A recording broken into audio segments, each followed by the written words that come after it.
With the stadium project now forecast to cost $775 million, the Macquarie Point Development Corporation says that extra $60 million is needed for potential fluctuations in fees, materials and labour costs.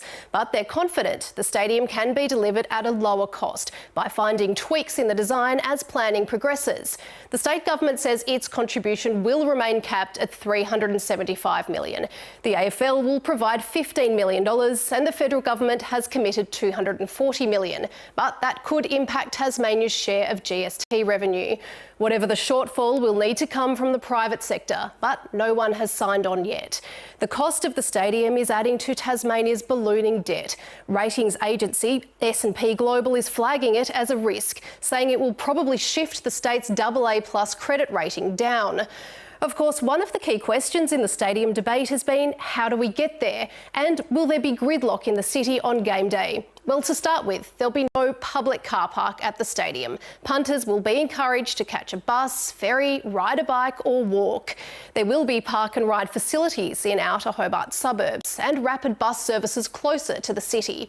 The traffic modelling in the report actually presumes 60% of patrons will use public transport on game day or night. Under that scenario, developers liken traffic congestion to a typical weekday morning during peak hour.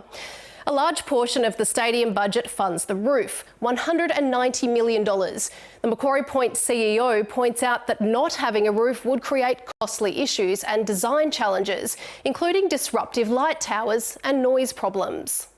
If we were to look at an alternative without a roof, we would still require that solid annulus, and it would need to be a bit higher to get the weather protection for the drip zone across the seating bowl, and it would need to stretch out a bit further.